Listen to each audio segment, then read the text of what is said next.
Hey guys, tonight we're stepping barefoot onto the banks of the Nile, heat still clinging to the stone, ibis calling low across the reeds, and the pyramids watching like sleepy stone gods under the dusk. You kneel to drink from a copper basin, and the water ripples like the afterlife itself, deep, mysterious, not quite honest about what lies beneath. This one's about death, but not the kind anyone wants to say out loud. You see, in ancient Egypt, people were obsessed with dying, not in a gloomy, skulls-on-the-shelf kind of way, but more like a cosmic retirement plan. The only catch? They didn't like calling it death. They talked around it, above it, beneath it, anywhere but through it. So, before you get comfortable, take a moment to like the video and subscribe, but only if you genuinely enjoy what I do here. And hey, let me know in the comments where you're listening from and what time it is for you right now. Now, dim the lights, maybe turn on a fan for that soft background hum, and let's ease into tonight's journey together. The sun god Ra drifts across the sky each day in his fiery boat, and when night falls, he isn't gone. He's just traveling through the underworld, battling snakes and shadow beasts. Sound familiar? Because to an ancient Egyptian, that's what happens when someone dies. You don't die. You just take the boat. They didn't say, he's dead. They might say, he has gone west, or he has entered the horizon. Sounds nice, right? Poetic, peaceful, even kind of deluxe. And they meant it. In the Egyptian cosmos, the West was the land of the dead, where the sun set, and where your spirit would eventually wander, if you were lucky, and if you had the right scrolls packed. Because, my friend, this was not a casual trip. This was the ultimate bureaucratic migration. Imagine dying and being handed a 78-page customs form, written in bird symbols and snake curls. That's the Book of the Dead, a papyrus manuscript filled with spells, passwords, and very specific instructions. You weren't just going to the afterlife. You were going to be judged, possibly devoured, or, ideally, merged with Osiris in a kind of divine promotion. And yet, no one said died. They said things like joined the gods, or become justified, or, if you were really impressive, become a shining spirit. Death was a transformation, a change of job title. You'd be assigned to the field of reeds, which was like Egypt 2.0, perfect climate, free from taxes and crocodiles, probably.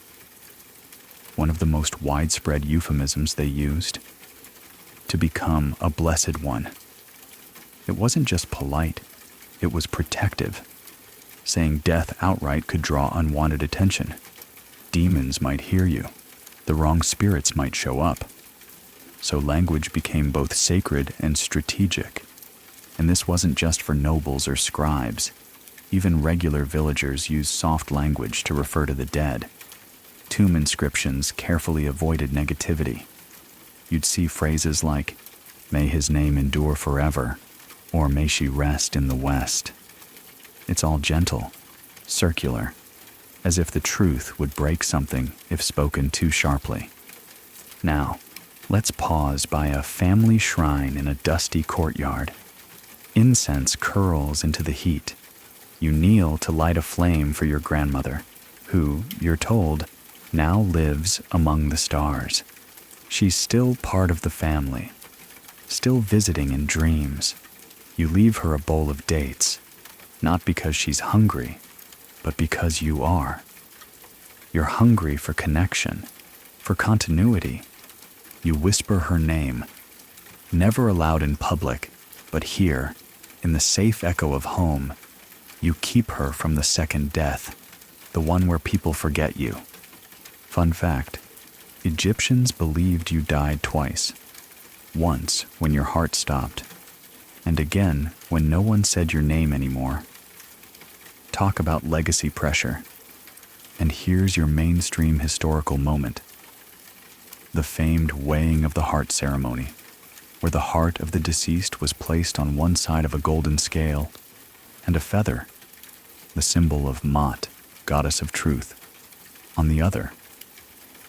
If your heart was heavier, because of sin, or, let's be honest, gossip, it got eaten by Ammit, the devourer, a demon with a crocodile head, lion front legs, and a hippo butt. No joke. This was their version of don't mess up your karma. But here's the quirky tidbit. Many Egyptians were buried with tiny figurines called ushabtis, little worker dolls that were meant to do your chores in the afterlife. You literally died and got backup labor. Can you imagine doing laundry forever? Yeah, better pack those dolls. And historians still argue whether the average Egyptian truly believed in the full mythological afterlife, or whether it was just part of religious routine. Some say it was deeply held faith. Others suggest it was more like playing along to keep the social order neat and tidy. After all, belief systems are rarely uniform across centuries and class levels. And papyrus doesn't record doubt very well. But the euphemisms, they persisted, even in letters and court records. When someone died, scribes would record that they joined the ancestors or was summoned by Osiris. Death, in their world, wasn't a failure. It wasn't taboo. It just had to be spoken with. Gloves on. Now picture this. You're a stonemason. You've been chiseling names into tombs for 20 years. You never write died. You write, he was received. She was embraced. They were called. You've chiseled those same verbs so often your fingers twitch them in your sleep. And that's the magic of it, isn't it? In a culture surrounded by mortality, plagues, floods, scorpion bites, they softened the edges with metaphor, with birds, boats, and horizon lines. They talked about death without saying it, because saying it would make it stick. And maybe, just maybe, they were onto something. Because as you close your eyes tonight, and that little golden boat sails across your mind, you realize something. You've used these same words. He passed. She's gone home. He's in a better place. We've been talking like ancient Egyptians this whole time, trying to keep the cold edge of reality wrapped in linen and story. Now you're walking a little slower, your sandals dusted from the Nile, and traded for worn leather as you climb a hill dotted with olive trees. The sun has turned a golden, theatrical sort of low, and you feel like you've wandered onto the stage of a Sophocles tragedy. But don't worry. No one dies in Act 1. At least, not out loud. Welcome to ancient Greece, where even the gods had afterlives, but almost no one dared name death directly. Oh, they talked about it, constantly in fact. But the way they did it? Elegant, slippery, tragic in a way that makes your chest ache even now. To die for a Greek was rarely just to die. It was to fall asleep, to take a journey, to fade into shadow, or, if you were unlucky, to become a restless whisper stuck between worlds, nibbling at the living's peace. And let's be clear, these people were talkers, philosophers, poets, gossip column demigods. Yet when it came to the final curtain call, their words tiptoed through metaphors like dancers in a Dionysian chorus. It wasn't cowardice, it was reverence. They had a whole vocabulary for not saying death, like catabasis, the descent into the underworld. Doesn't sound so bad, right?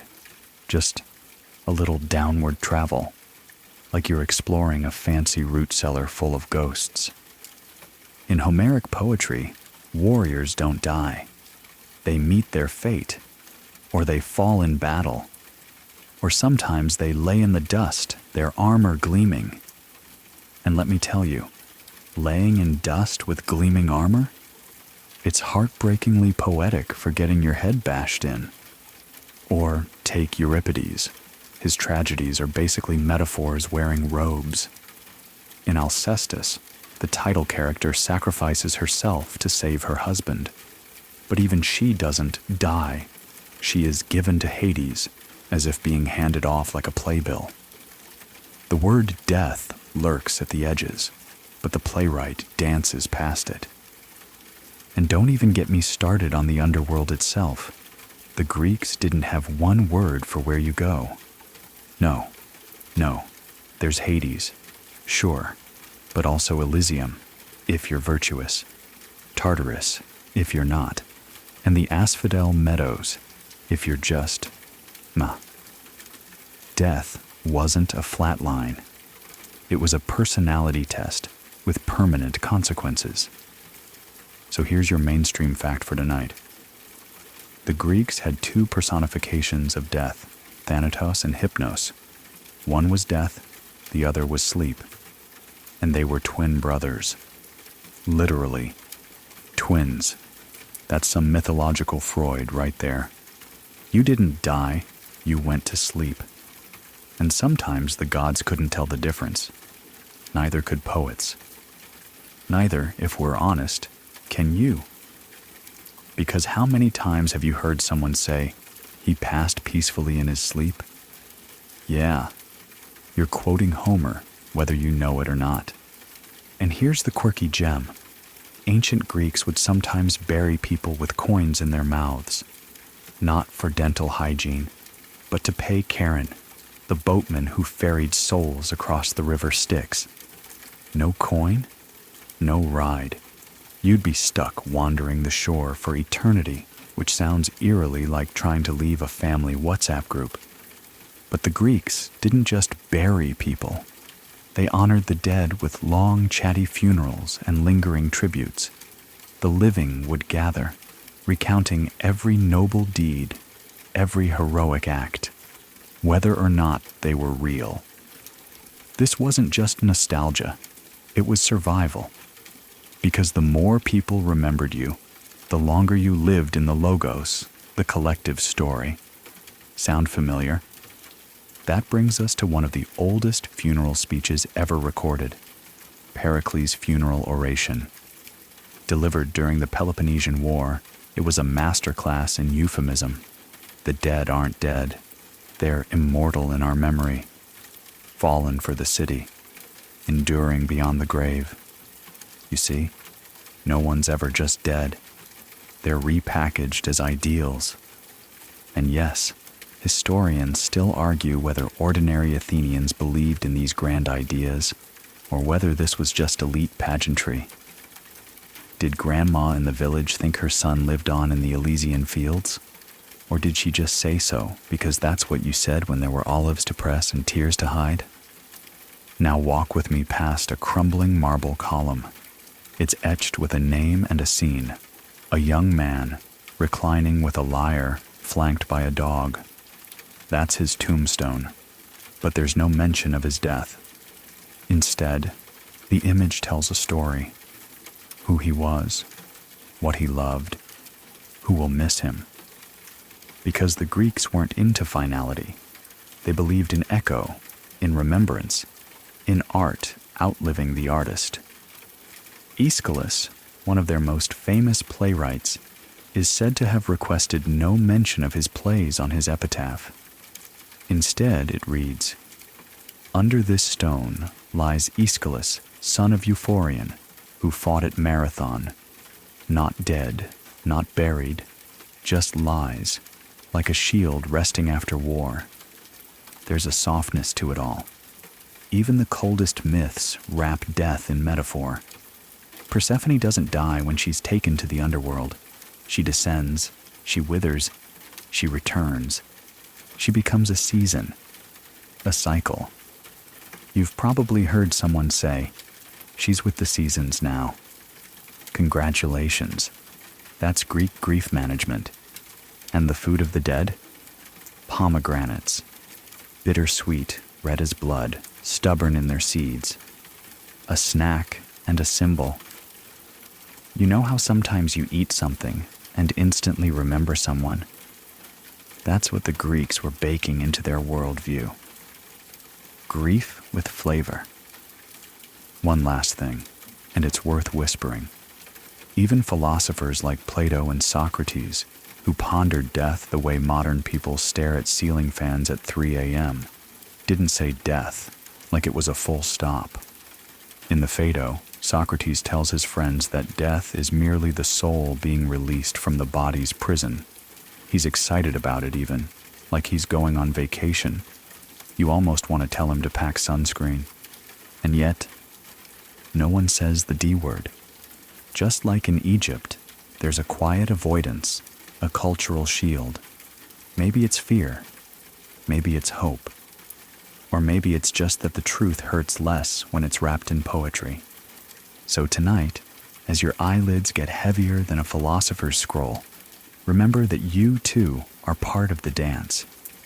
You don't say it directly.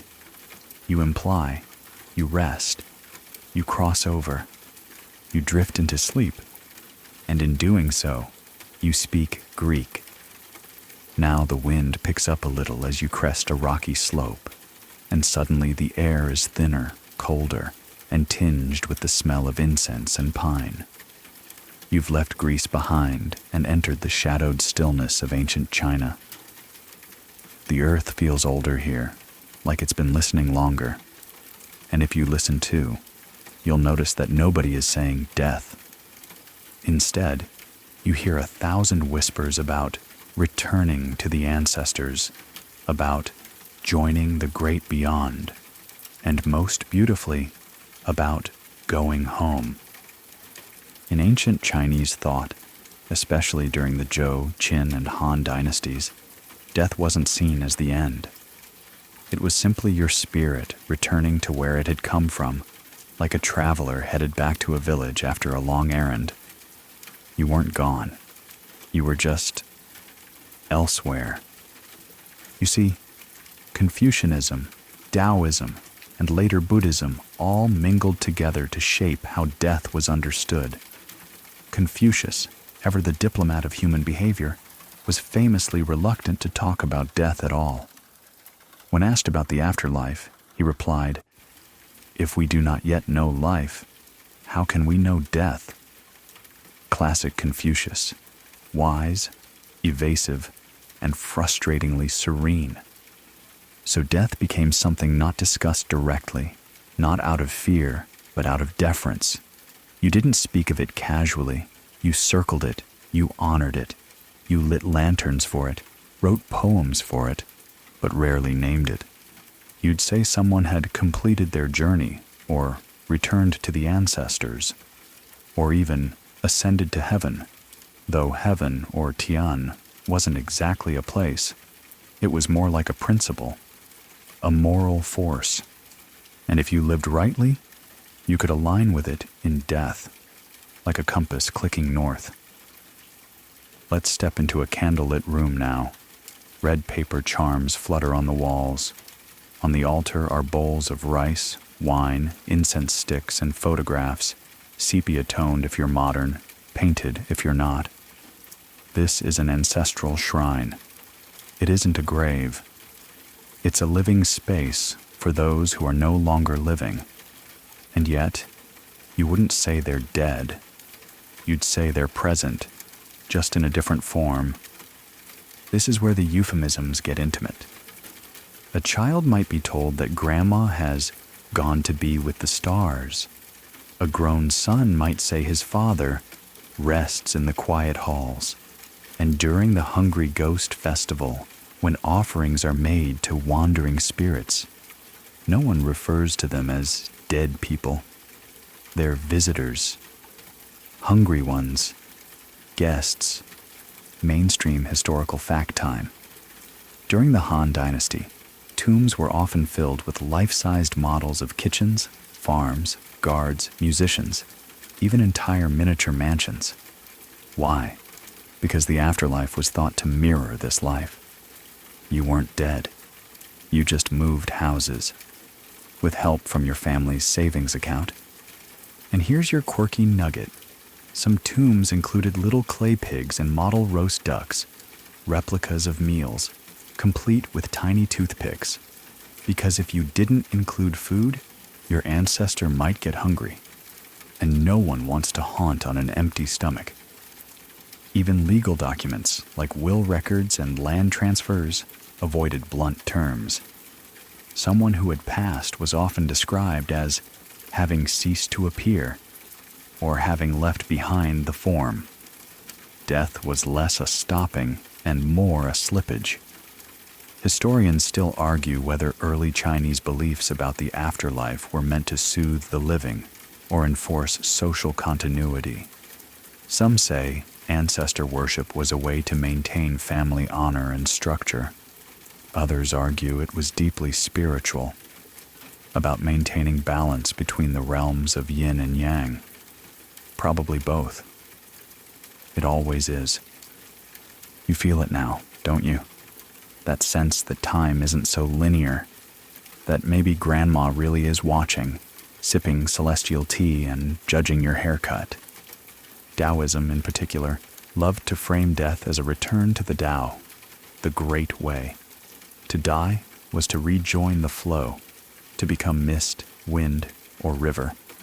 Zhuangzi, the great Taoist philosopher, once wrote that when his wife died, he didn't mourn. He banged a drum and sang. Why? Because to him, death was just another change in the endless dance of existence, like the seasons, like the tide. There's a passage where Zhuangzi dreams he is a butterfly. When he wakes, he's unsure. Was he Zhuangzi dreaming of being a butterfly, or is he now a butterfly dreaming he is Zhuangzi? It's weird and perfect, because in this view, identity doesn't stop at death. It flutters. So, tonight, as you press your cheek to your pillow, think of those little clay ducks in the tombs, or the scent of incense curling up toward a black and white portrait. Think of how we still say, they've gone home, or they're watching over us.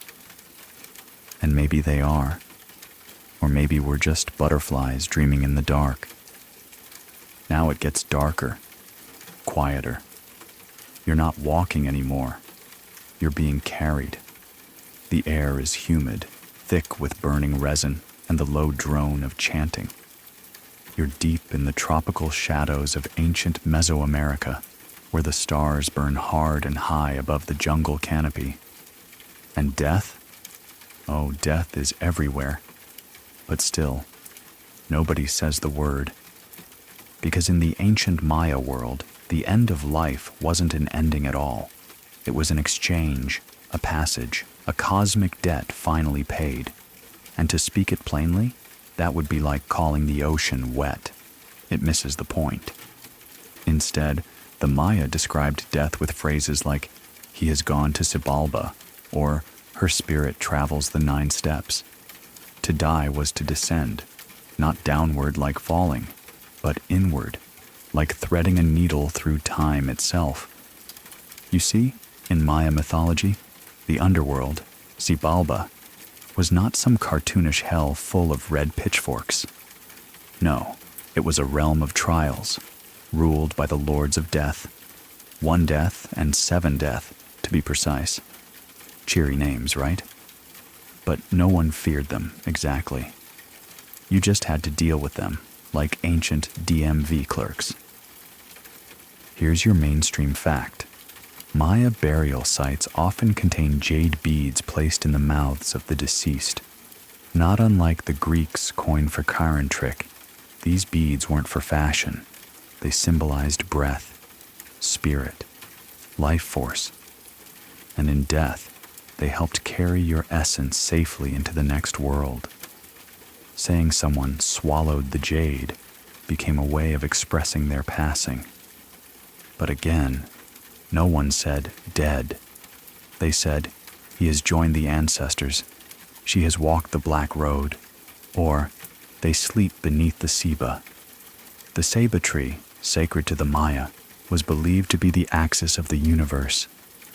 Its roots plunged into Xibalba, its trunk stretched through the mortal world, and its canopy reached into the heavens. So when you say beneath the Siba, you're not just talking about where the body lies. You're naming a location on the map of eternity. Now, historians still argue whether the Maya truly saw death as punishment or transition.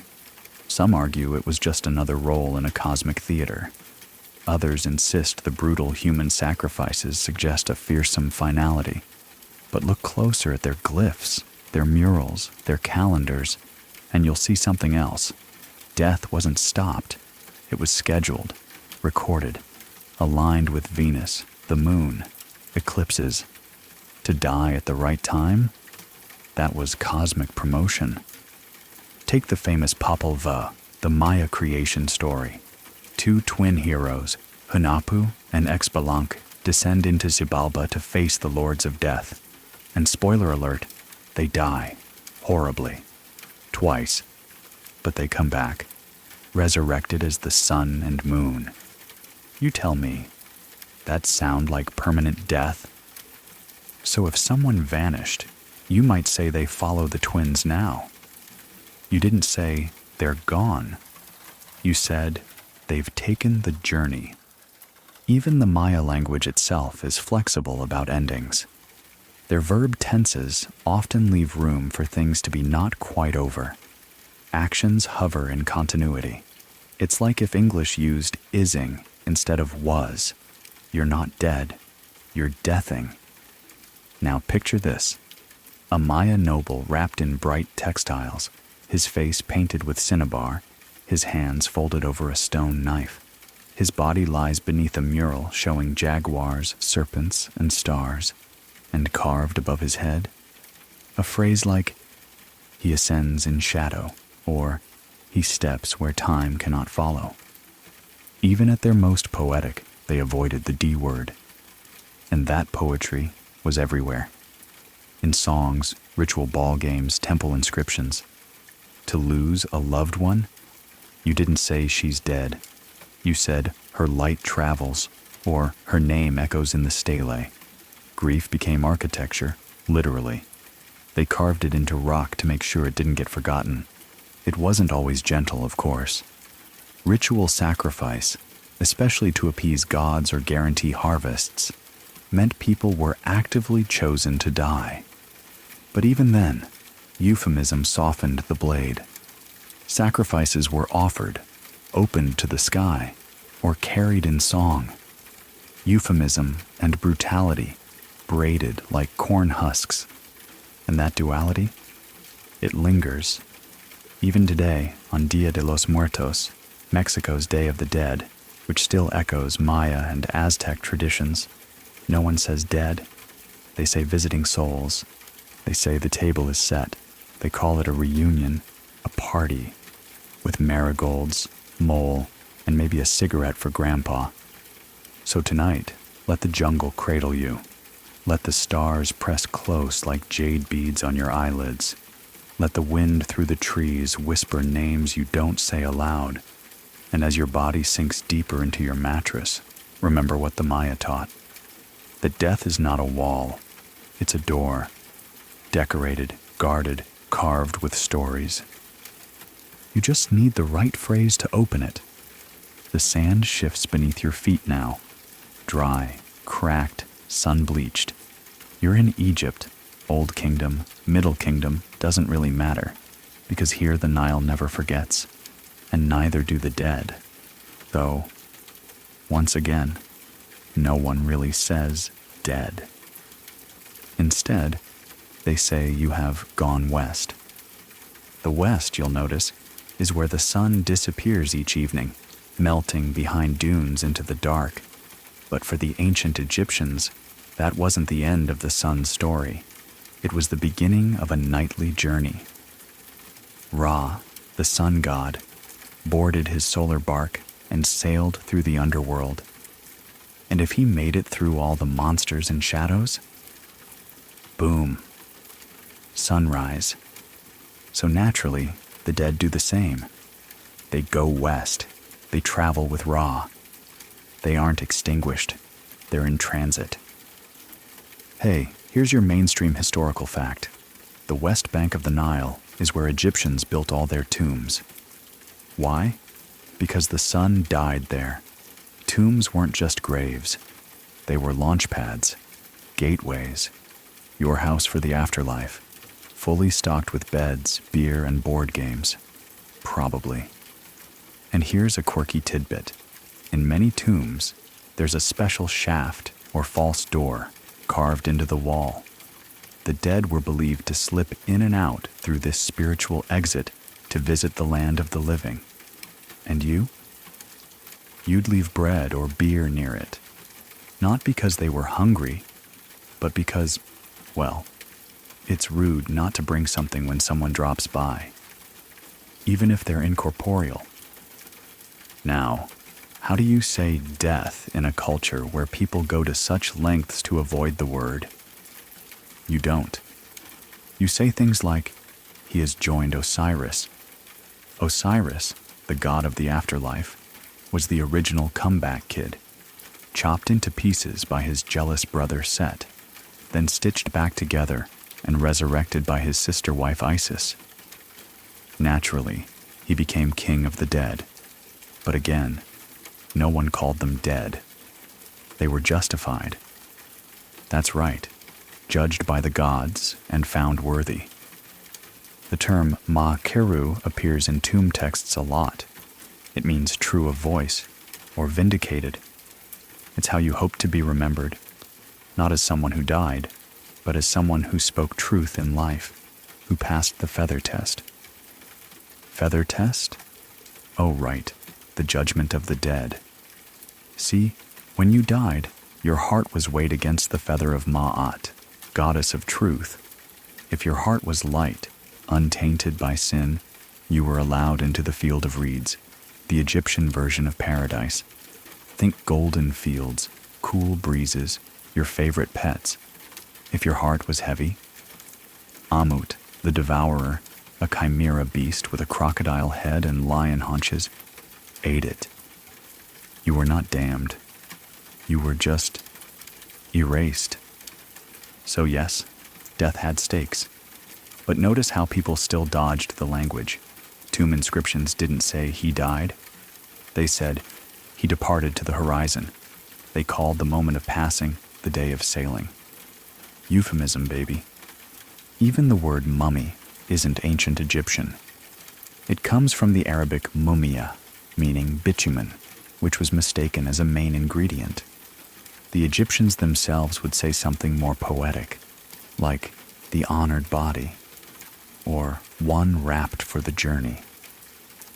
Historians still argue whether the Egyptian obsession with death was based more on spiritual reverence or just really effective bureaucracy. Because, let's be real, those funerary checklists were intense. If you forgot a single amulet, boom, stuck in limbo. Misspelled a prayer? Hope you like wandering. But the euphemisms softened all that. Instead of corpse, they'd say noble remnant. Instead of crypt, they'd say house of eternity. It's like ancient real estate language. Great view of the underworld, 0 property taxes, plenty of scarabs. And it wasn't just kings. Ordinary folks saved their whole lives to afford proper funerary prep. You wanted your name remembered, your image painted, your body preserved. Because in Egypt, forgetting was the real death.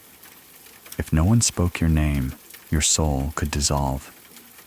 That's why even today, you see offerings at temples for people who died thousands of years ago, still being remembered, still not gone. Let's peek into a tomb now, cool and silent. The walls are painted with vibrant scenes of the afterlife, hunting, feasting, music. The hieroglyphs don't scream grief, they whisper continuity. Your eyes find a phrase that roughly means, "May he live in peace among the stars." And in that soft candlelight, the dead don't seem very dead.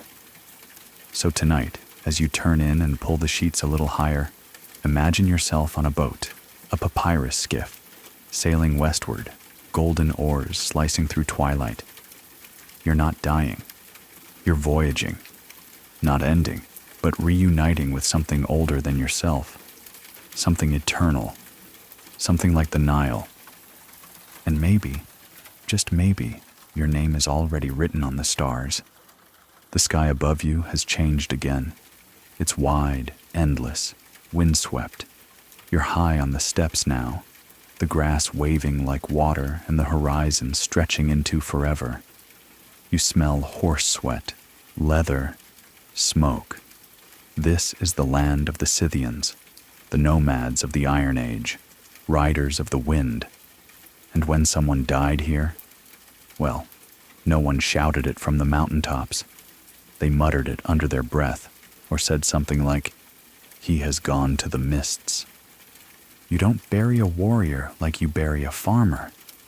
The Scythians believed death came with a process, an unraveling of the soul from the body, like peeling off armor after a long ride. But they didn't say, "He died." They said, "He was taken by the sky," or "Her horse runs in the spirit world now." And maybe that sounds poetic, but to them it was literal. These weren't metaphors. These were directions. Mainstream historical fact. The Scythians practiced elaborate funerary rites.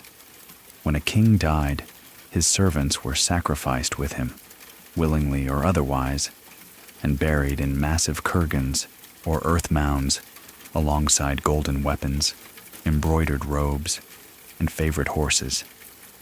Yes, horses, because how else was he going to ride in the afterlife? But again, they didn't use the D word. Even Herodotus, when translating what the Scythians told him, avoided it. They journey. They cross the veil. They ride beyond the reach of storm. The soul wasn't extinguished. It was released. And they didn't leave the body exposed. It was dressed in finery, the mouth sealed, the limbs curled in an almost fetal position. Death was a return to the womb, a re-entry into something cyclical. The body was often buried with small figurines or tools, things you might need on your journey. Nobody said corpse. They said companion for the sky. That's how deeply the metaphor ran. Now, historians still argue whether the Scythians had a unified belief in an afterlife, or if these practices were more about clan identity and political performance. After all, kurgans were status symbols. Burying someone with a dozen sacrificed horses? That's not subtle. That's making a statement. But for the people on the ground, the mourners, the ones building those burial mounds, it wasn't just for show. They were sending their loved ones off like ships, not like shadows. There's this recurring phrase in the archaeology of the Eurasian steppes, grave as gateway. That's not a metaphor. It's how they understood the world. And it didn't stop with kings. Even lower status burials had traces of ritual, bits of felt, carved bone amulets, traces of herbs in the soil. You might not get a golden dagger, but you still got a send-off. And no one ever said you ceased. They said you joined the wind. There's a softness to it, don't you think? Even in a culture of warriors, they treated death with the same respect they gave to their horses, their ancestors, the endless sky. You weren't lost. You were galloping just out of sight. So tonight, as the wind outside your window sighs like hooves in tall grass, picture this. Your body wrapped in wool and fur, your head resting on a carved stone, your favorite blade tucked at your side. Around you, your people gather in a quiet circle. No crying, no shrieking. Just smoke, murmurs, and the soft clink of bone charms against leather. Someone whispers, "He has taken the wind path." And you? You're already gone, riding fast into the mists, across a field no map has ever captured. It smells like salt now, thick, briny, ancient. You're on a rocky cliff beside the restless Aegean, gulls circling above, wind tugging at your cloak. The sea foams below you like a giant white mouth. And here, among the olive groves and broken columns of old Greece, death isn't hidden. But even here, they still don't say it outright. They sing it. They call it sleep, or crossing the river, or the shadow journey. They call the body the husk, and the soul the whisper. In Homeric poetry, warriors go to Hades, but no one says he's dead. They say he met his fate, or the thread was cut. Thread. That's how the Greeks pictured your life, spun, measured, and snipped by three strange sisters, the Moirai, or Fates. Clotho spun the thread, Lachesis measured it, and Atropos, she carried the scissors, always the scissors. Mainstream fact: Greeks believed the soul, the psyche, left the body as a puff of breath. That's why so many Greek artworks show people dying with their lips parted, their last word frozen on their face. You didn't just die, you released. The psyche fluttered away like a moth in moonlight, and you can bet they had euphemisms for that too. He is at rest. She has gone to Persephone. He walks the fields of Asphodel now. Still, even with all this mythology, death remained hard to speak aloud. Think about that. A culture that invented tragedy, that painted death into every amphora and carved it into every stele, still preferred to sidestep the bluntness of the word itself. Instead, they wrote epitaphs like, "Do not mourn, traveler. My journey is only different from yours by a day." Or, "I sleep in the earth, and my name is Wind." Say what you will, the Greeks had style. And yet, even the afterlife wasn't that glamorous. Most people, after death, didn't go to Olympus or Elysium. They went to the underworld, to Hades, a gray place. Not quite punishment, not quite paradise, just existing. Shades of their former selves. And that's part of why the euphemisms mattered. If your death wasn't exceptional, your memory had to be.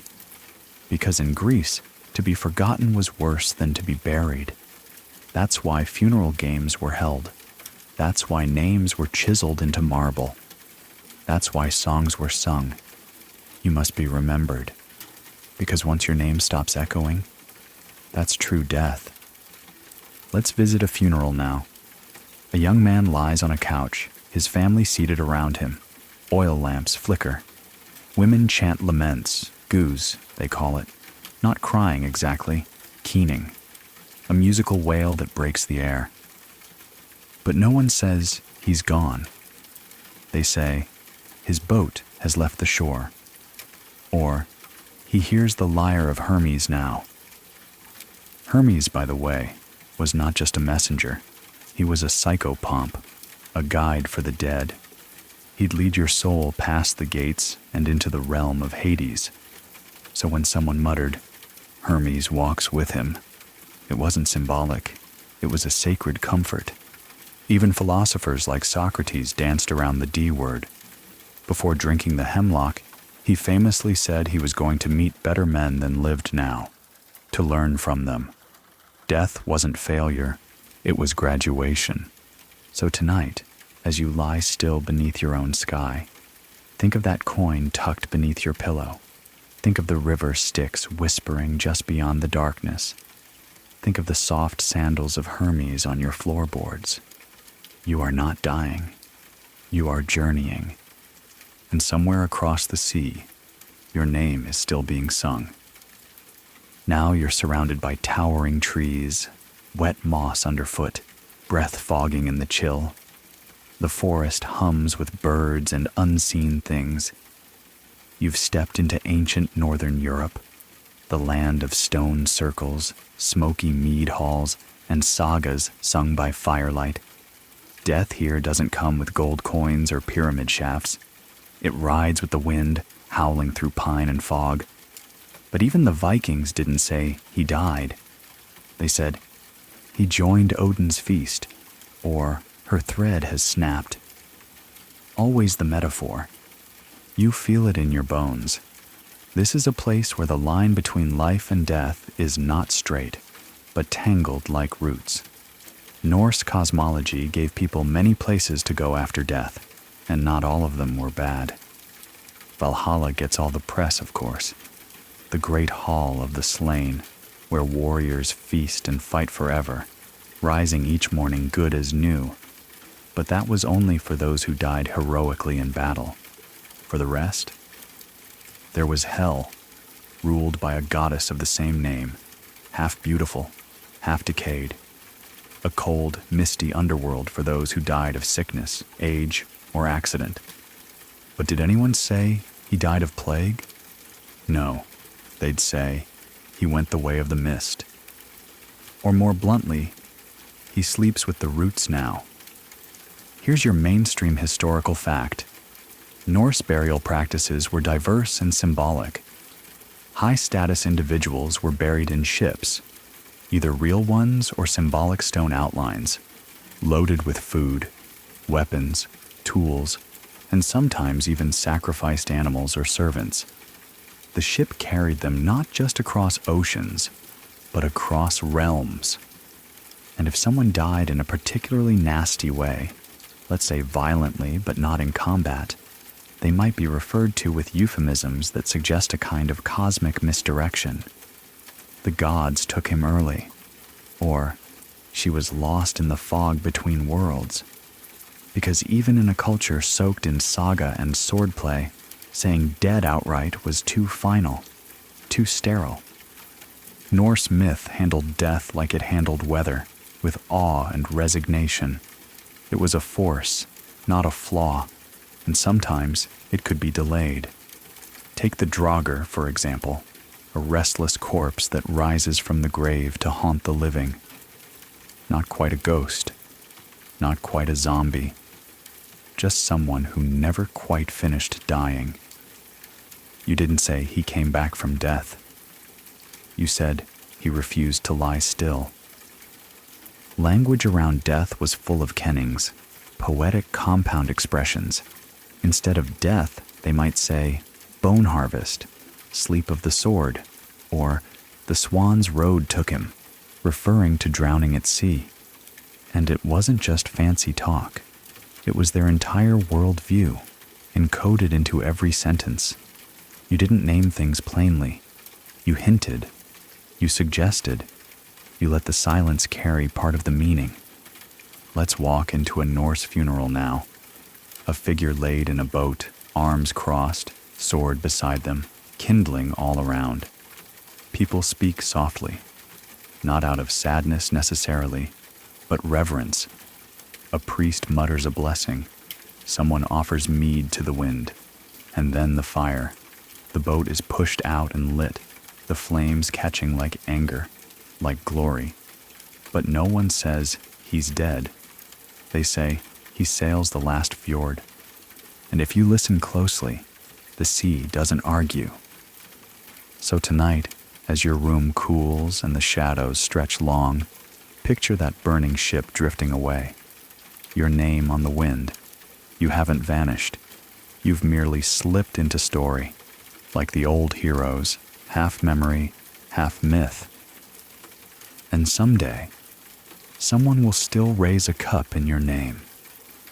Now the sun beats down on you from a bleached, merciless sky. The air smells like dry reeds, old stone, and a faint trace of embalming spices. Welcome to ancient Egypt, where death wasn't an ending, but a meticulous process with better paperwork than most modern tax offices. And even here, even with all their obsession with the afterlife, the Egyptians rarely said, he died. They said, he has gone west, or she journeys to the field of reeds. The word death itself was something of a taboo. Why curse a soul by naming its departure too plainly? You brush sand from your arm and imagine it, a procession of linen-wrapped figures, mourners wailing theatrically, the sun catching on gold amulets and ibis feather fans. Death here was ceremonial, organized, and more detailed than your high school graduation. It wasn't silence. It was a symphony. Mainstream historical fact: the ancient Egyptians believed the soul had multiple parts, Ka, Ba, Ak, and more, and these needed to be preserved, reunited, and judged to reach a blessed afterlife. That's why mummification was so detailed. You weren't just preserving a body, you were protecting a person's cosmic passport. And if someone did say death, it came wrapped in phrases like, "He has joined the horizon," "She is embraced by Osiris," or "He has passed beyond the papyrus fields." The literal truth was never as important as the spiritual direction. Now step into a tomb with me, not a grand pyramid, but one of the smaller, more intimate tombs nestled along the Nile. Inside, you see painted walls of serene green fields, boats gliding along water, families reunited. This is the field of reeds, the Egyptian afterlife. Not clouds, not punishment, just a better version of life if you'd earned it. And no one carved "died at age 47" on these tomb walls. They wrote things like, "Beloved of Mayat, he walked upright and spoke no lies," or "Her voice was sweet, her hands just." Because death wasn't a cut, it was a judgment. You could be denied an afterlife. That's why people left letters to the dead, offerings, and little figurines called shabtis to do chores in the next world, just in case. But what's clear? The Egyptians didn't avoid death. They curated it. They prepared for it like it was a second wedding. And yet, even in all that ritual, they still couldn't say it plainly. Think of a grieving wife.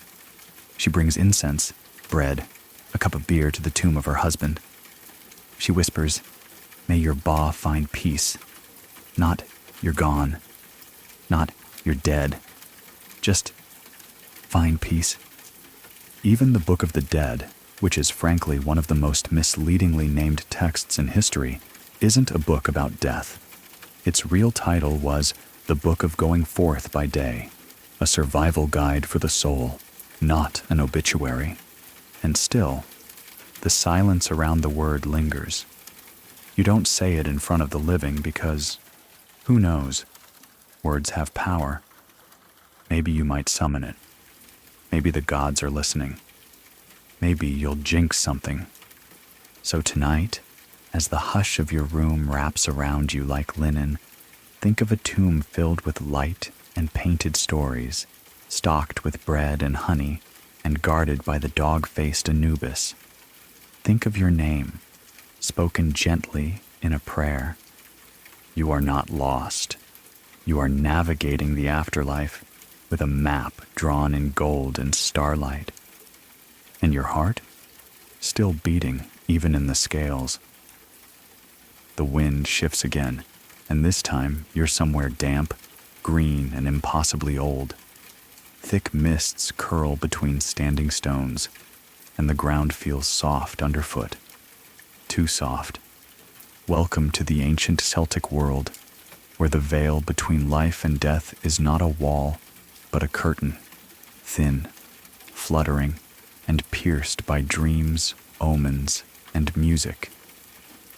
Here, in the misty woodlands of Britain, Ireland, Gaul, and the far corners of Europe, people didn't speak directly of death. They said someone had gone to the other world, or had crossed the waters, or simply turned into song. You hear it, don't you? How even in sorrow, their words shimmer with myth. The Celts were masterful dodgers of finality. Why say he died when you could say his fire returned to the stars? Why say she's gone when you could whisper she walks with the old gods now? mainstream historical fact. The ancient Celts believed in an afterlife located in the otherworld, a place not above or below, but beside us, just beyond human reach.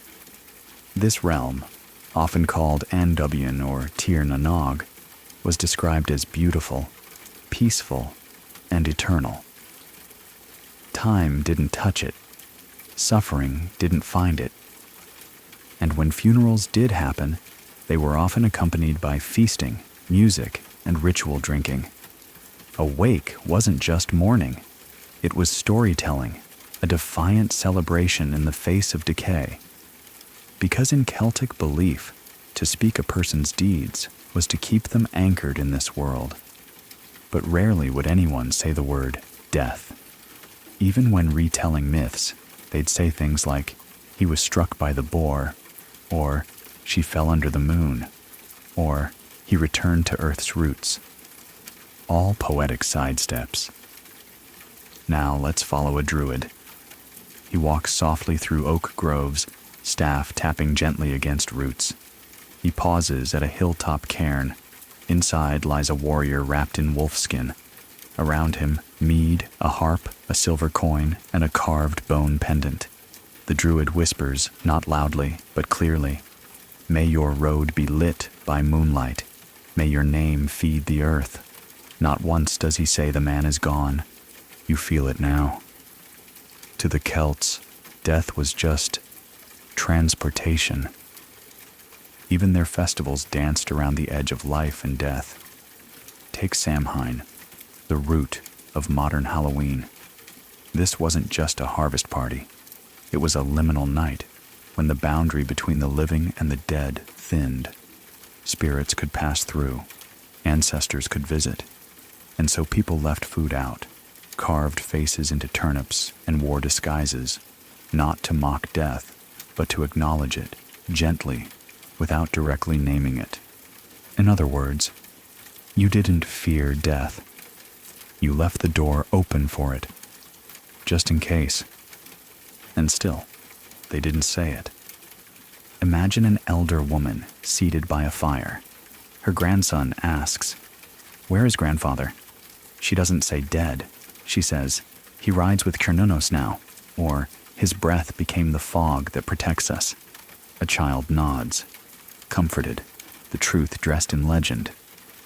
So tonight, as the fog rolls low across your bedroom window and the wind brushes branches against your walls, picture those ancient stones, those earth-covered graves, those songs passed mouth to mouth.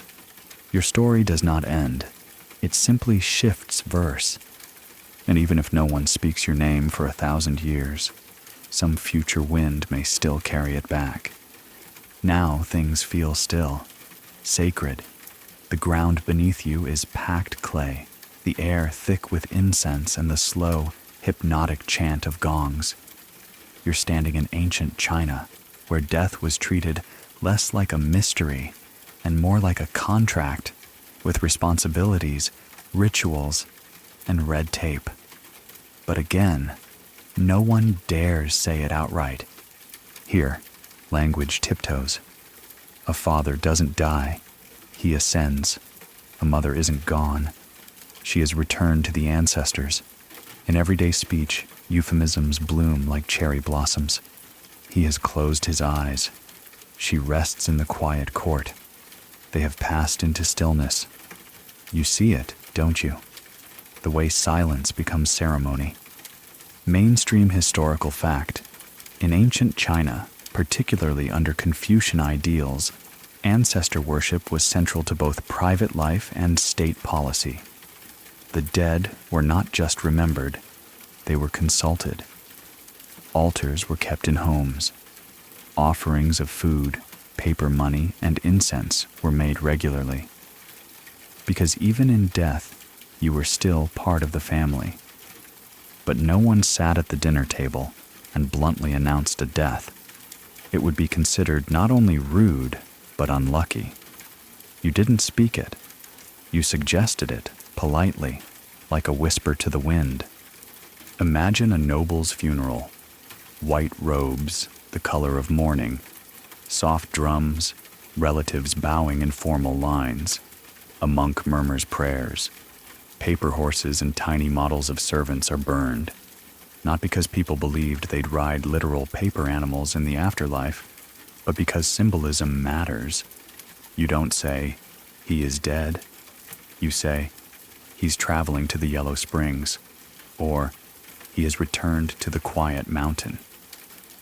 Historians still argue whether average peasants viewed the afterlife the same way the elites did.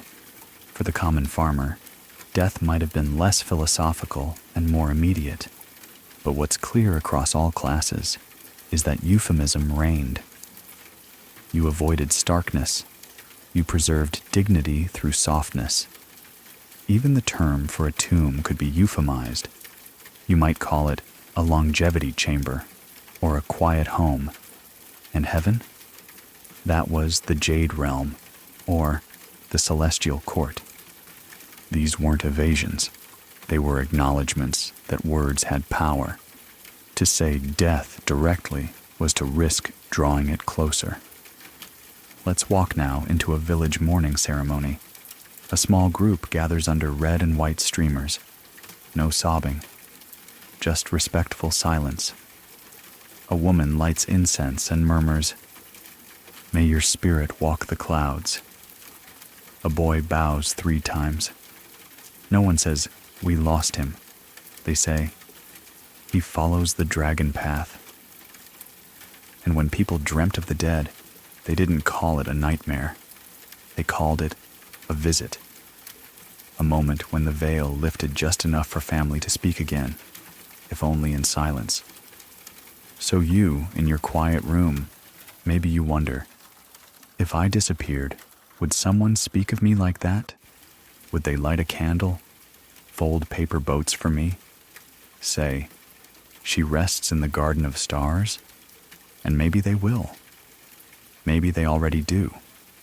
You see, in ancient China, names mattered, reputation mattered, and after death, your memory became not just a ghost, but an inheritance. Euphemism wasn't cowardice, it was kindness.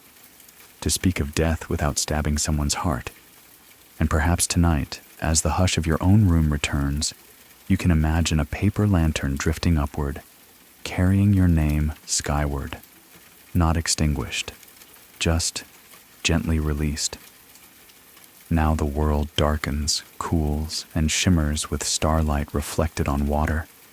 You're standing on the rocky coastlines of ancient Japan, surrounded by whispering pine trees and stone shrines. A fox darts through the underbrush. A bell rings in the distance. This is a place where even shadows feel sacred. And death? Oh, it's rarely spoken, yet always present. In early Japanese culture, shaped by Shinto beliefs and later by Buddhist philosophy, death wasn't denied, but it also wasn't invited into conversation. Someone who passed away was often said to have gone to be with the kami, or joined the mountain spirits, or crossed beyond the veil. The idea of saying, "he died," or "she's dead," was blunt, almost offensive. You used gentler brushstrokes. Mainstream historical fact. In Shinto tradition, death was seen as a pollutant, literally a spiritual impurity called kegare. That's why certain rituals and even shrines avoided direct interaction with it. And yet, paradoxically, the dead themselves became ancestors and could be revered. A complex duality, fear of death's impurity, paired with love for the dead's spirit. So you didn't say death. You said, "He left this realm," or "She's resting in the wind." You lit incense. You placed rice. You folded paper cranes. And you bowed. Always bowed. Quirky tidbit? There's a Shinto belief that some particularly strong or troubled souls could become yurei, ghosts who hadn't quite finished their business. So funerals included not just mourning, but specific rituals meant to help the spirit move on peacefully. Because no one wanted a restless house guest from beyond. Walk now with me into a countryside home just after sunset. A family gathers in silence around a low table. A portrait sits beside a flickering candle. No one says, "He's gone." The eldest daughter simply whispers, "He watches from the hill now." Outside, the trees don't sway. They bow too. Even the term for funeral, soshiki, literally means to send off. That's the whole point. Not to say someone is dead, but to help them go. That's why mourning periods were precise, why anniversaries of death became quiet family observances, and why people said, "My father is sleeping beneath the plum blossoms," rather than, "He died last spring." And oh, the cherry blossoms. Think of how deeply they echo the idea of impermanence. Every spring, they bloom in an explosion of fragile beauty, then fall, silently, softly, like a breath. This isn't just nature, it's philosophy. Even today, Mono no aware, that awareness of life's fleeting beauty, shapes the Japanese way of speaking around loss. You feel it now. It's not silence to avoid grief. It's silence to honor it. There's a shrine up ahead, red-painted and silent, but for the rustle of white-shide streamers. Someone kneels before it. They don't say, "I miss you." They say, "I bring this so your journey is easy." A rice ball, a folded letter, a strand of black hair tied in silk. Because even if you're gone, your essence remains. Watching, not haunting, but humming in the background like wind through bamboo. And you, lying now in your bed, might feel that same stillness, that same soft dread of the unsaid. But remember, to avoid saying death isn't denial, it's reverence. It's a way to keep the spirit close without dragging it back. So tonight, close your eyes and let your breath fall like cherry petals. You're not alone, not forgotten, just between realms. Now the world tilts west, and the air turns dry and golden. You stand on a sun-bleached hillside in ancient Mesoamerica, somewhere between the stone temples of the Maya and the sacred cities of the Aztecs. The jungle hums with life, but all around you are reminders of something deeper. Pyramids, skull motifs, calendars carved into obsidian. This is not a world afraid of death, but still, the word itself dances just out of reach. Here, in these cultures, death was part of a vast cosmic cycle. To say he's dead would have missed the point. They might say, he has returned to the maze, or she walks the path of stars, or they've joined the bone road.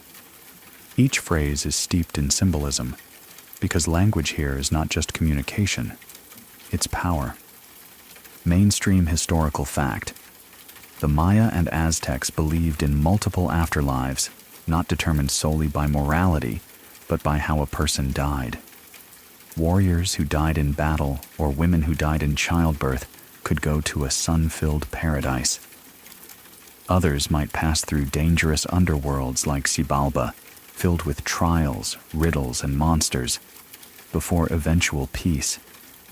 And when people mourned, oh, they mourned loud and full.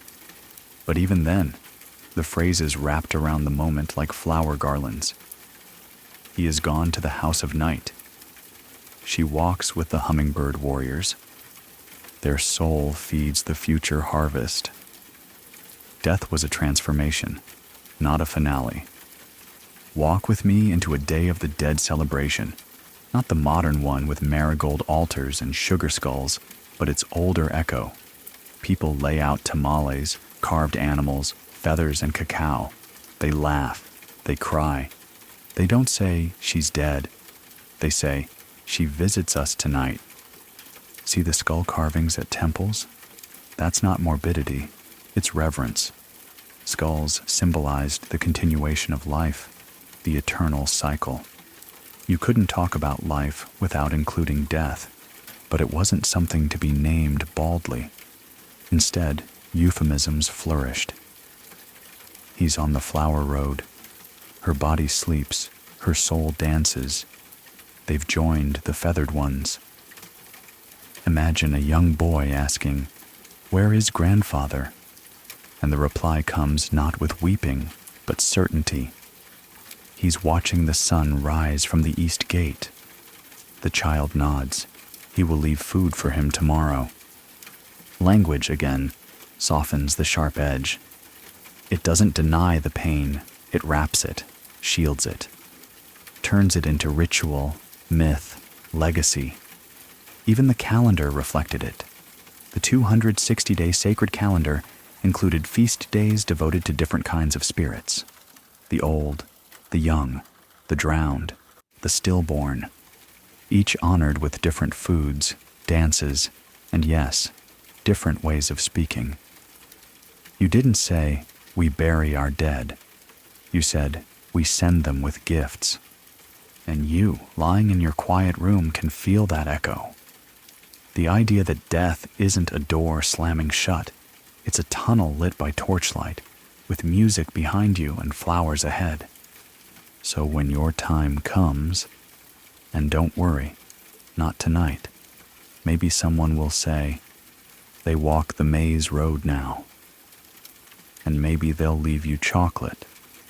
Now the air is dry and humming, and your sandals crunch over pebbled sand.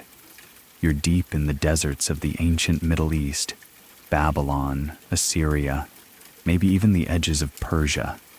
Stars blaze above you like distant watchful eyes, and all around, temples rise like stairways to somewhere else. This is a land where death isn't just feared. It's cataloged, legislated, theorized. But still, people rarely say the word itself. You walk past clay tablets etched in cuneiform, and here's the curious thing. Even in a language as practical and bureaucratic as Sumerian or Akkadian, direct references to death are often softened. Someone doesn't die. They are taken by the great sleep, or entered the house from which none return. Poetic? Yes, but also deliberate. Death is dangerous, even in speech. Mainstream historical fact. The Mesopotamians believed in an underworld called Irkalla, ruled by the goddess Ereshkigal. All souls, good, bad, noble, thief, went there eventually. It was dusty, cold, and joyless. A kind of eternal waiting room.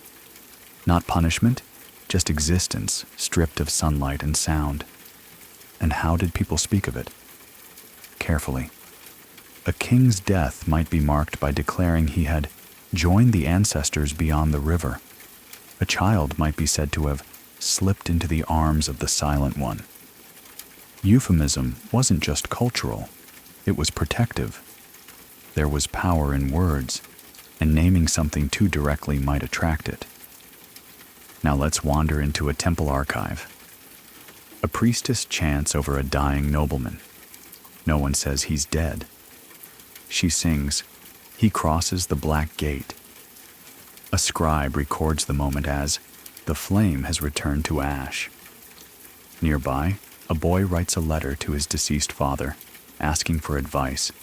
He folds it into clay and buries it with a tiny loaf of bread. You keep walking, past a ziggurat glowing under moonlight.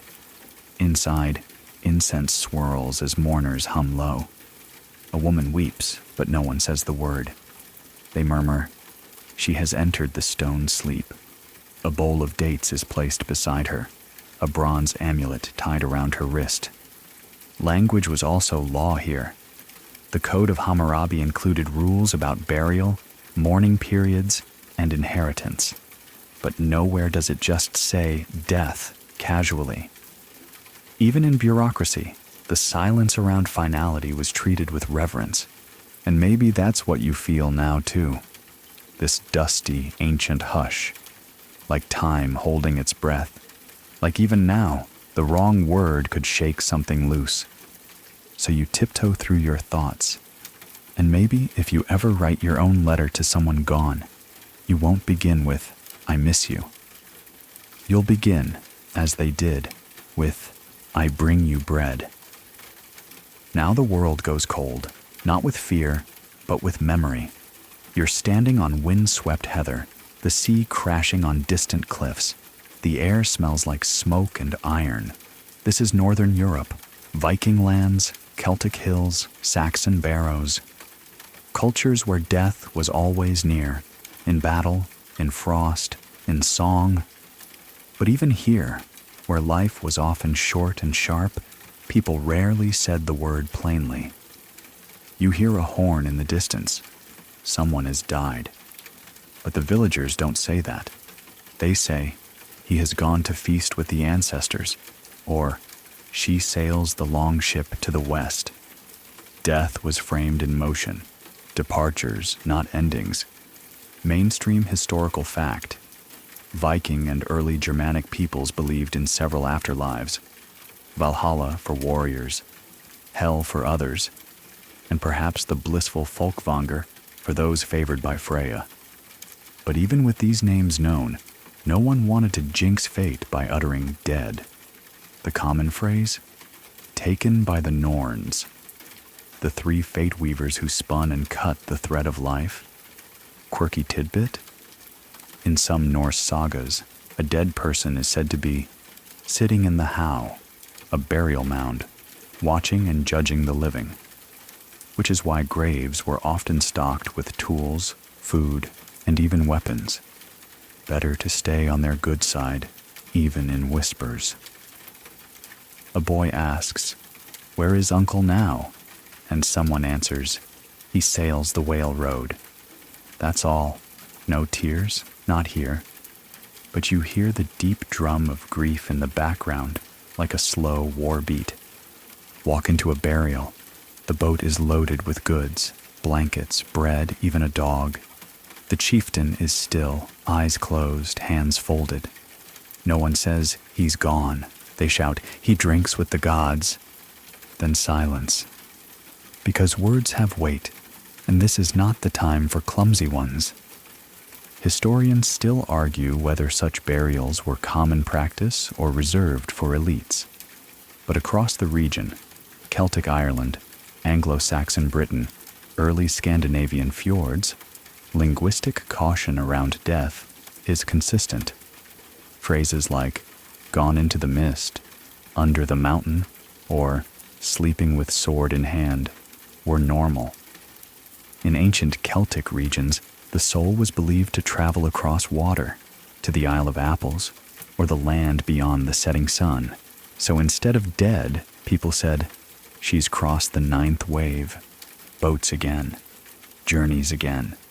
The language always steering away from stillness. And even in daily speech, the dead were called the gone, the remembered, the whisperers in the earth. Funerals weren't just for mourning. They were launches. You didn't say goodbye. You gave them supplies. Even now, your breath feels slower. You're wrapped in a cloak of briny wind, and the sky seems endless. You understand why they softened their words, not to deceive, but to cope, to sing around sorrow rather than scream into it.